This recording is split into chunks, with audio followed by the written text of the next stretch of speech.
Gotta find the right fireplace.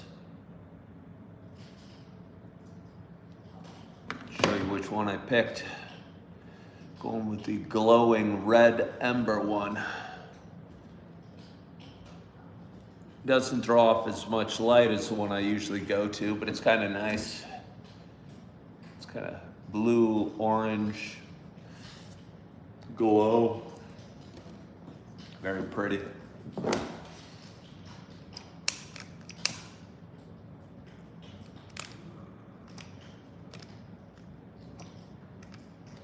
So, yeah, good evening. My name's Ken Tracy, and I have been reading, I started reading the Bible about 6 weeks ago, maybe. I don't even know, it's hard to keep track. And I've been reading 2 chapters a night. And I started at the very beginning, the Old Testament, read through Genesis, and I'm getting near to the end of the second book of the Bible, which is Exodus. And I'm going to be reading chapter 33 and 34 to you tonight. So sit back, relax, and hope you enjoy my reading.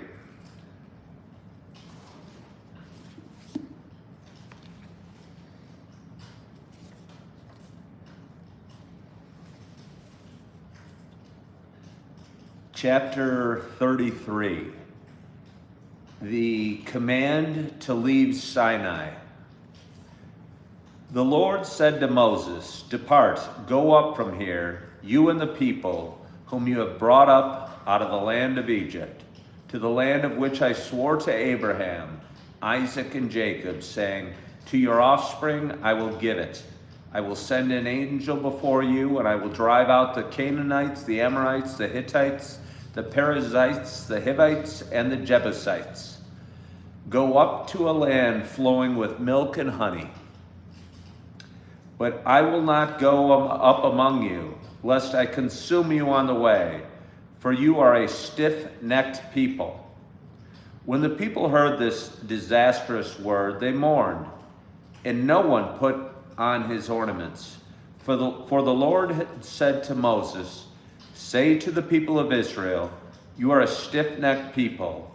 If for a single moment I should go up among you, I would consume you. So now take off your ornaments, that I may know what to do with you."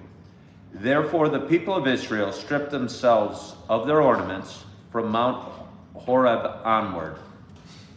The tent of meeting.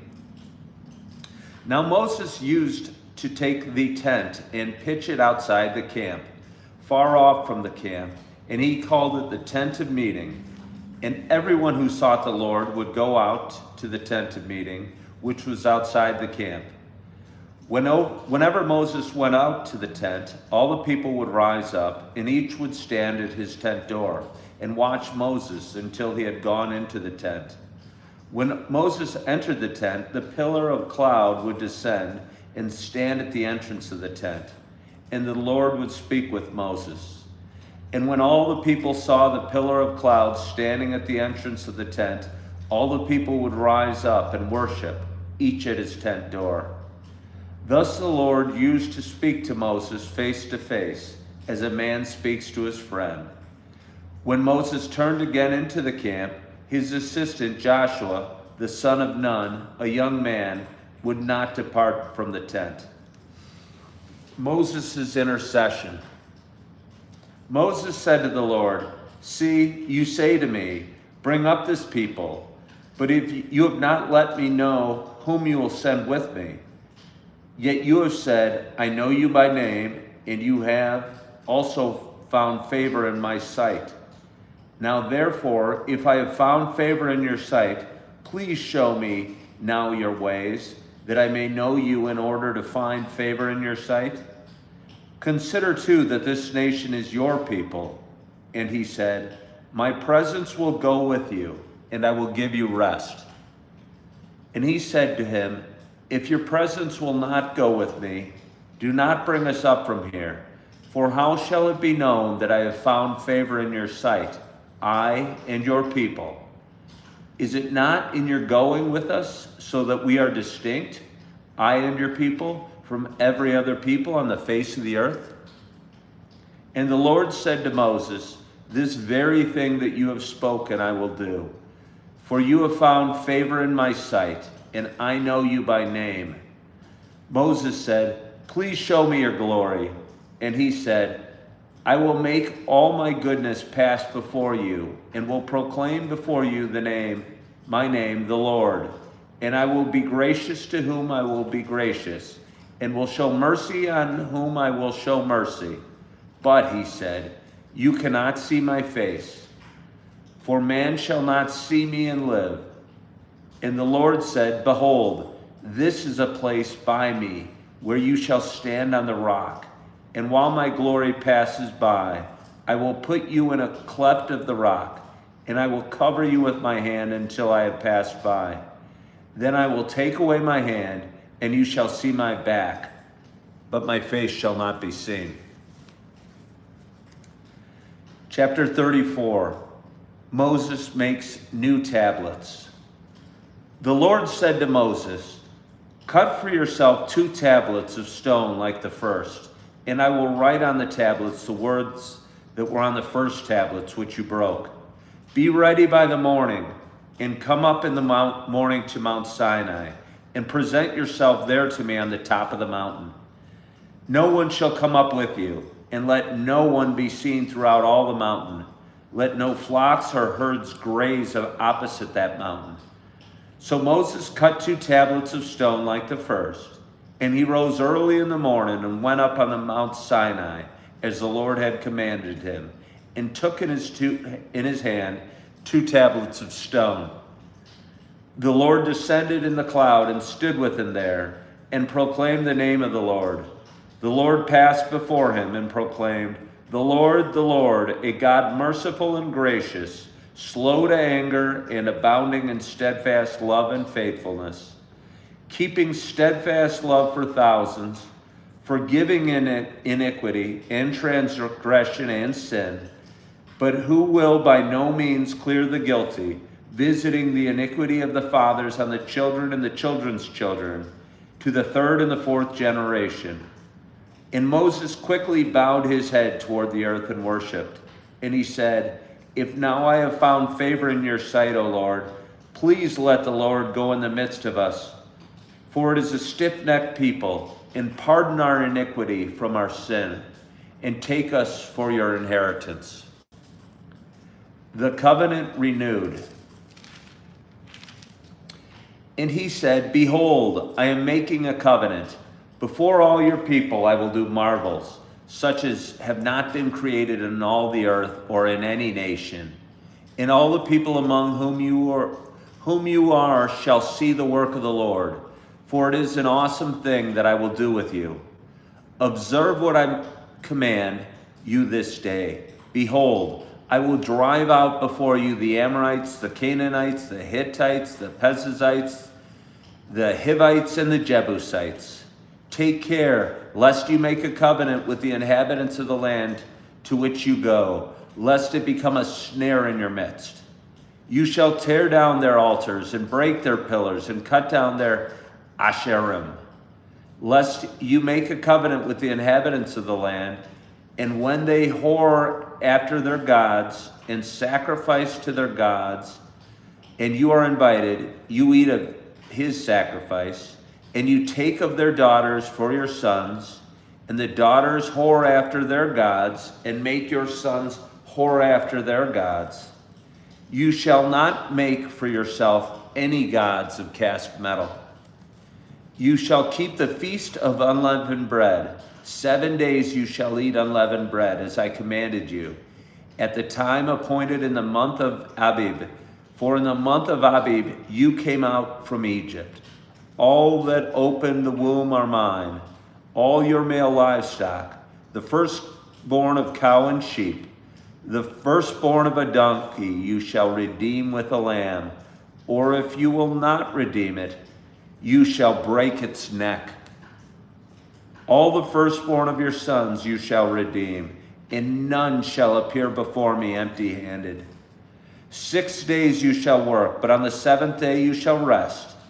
In plowing time and in harvest you shall rest. You shall observe the Feast of Weeks, the first fruits of wheat harvest, and the Feast of Ingathering at the year's end. 3 times in the year shall all your males appear before the Lord God, the God of Israel. For I will cast out nations before you and enlarge your borders. No one shall covet your land. When you go up to appear before the Lord your God 3 times in the year. You shall not offer the blood of my sacrifice with anything leavened, or let the sacrifice of the feast of the Passover remain until the morning. The best of the first fruits of your ground you shall bring up to the house of the Lord your God. You shall not boil a young goat in its mother's milk. And the Lord said to Moses, write these words, for in accordance with these words, I have made a covenant with you and with Israel. So he was there with the Lord 40 days and 40 nights. He neither ate bread nor drank water, and he wrote on the tablets the words of the covenant, the 10 Commandments. The shining face of Moses. When Moses came down from Mount Sinai with 2 tablets of the testimony in his hand, as he came down from the mountain, Moses did not know that the skin of his face shone because he had been talking with God. Aaron and all the people of Israel saw Moses, and behold, the skin of his face shone, and they were afraid to come near him. But Moses called to him, and Aaron and all the leaders of the congregation returned to him, and Moses talked with them. Afterward, all the people of Israel came near, and he commanded them all that the Lord had spoken with him in Mount Sinai. And when Moses had finished speaking with him, he put a veil over his face. Whenever Moses went in before the Lord to speak with him, he would remove the veil until he came out. And when he came out and told the people of Israel what he was commanded, the people of Israel would see the face of Moses, that the skin of Moses' face was shining. And Moses would put the veil over his face again until he went in to speak with him. And with that, we have finished reading chapter 34 and 33 and 34 from the book of Exodus. It seems that Exodus has 40 chapters in it. So we have, I guess, six left. So 3 more days of reading to finish the books of Exodus, and then we're on to Leviticus. One thing I took from that reading, and probably could have taken before, that Moses is a really, really important figure in the Bible, obviously. And he has a lot of one-on-one conversations, and he'll actually ask God for favors, and God will grant them or listen to him. It almost seems, they have a very close relationship, if you will. But anyway, it is Saturday evening, and I want to thank you for joining me tonight for tonight's reading, and hope you're enjoying as we work our way through the Bible, 2 chapters a night. Got a busy day tomorrow. I'm working tomorrow morning, then I get to drive down to Chicago. I'm spending the night at a friend's. I may or may not be bringing the Bible along with me and reading a couple chapters tomorrow night, but we'll see how it goes. But either way, we'll get back to it at worst case Monday night. So I want to thank you so much for joining me for tonight's reading. I hope you had a wonderful day. You are feeling good. You are loving yourself.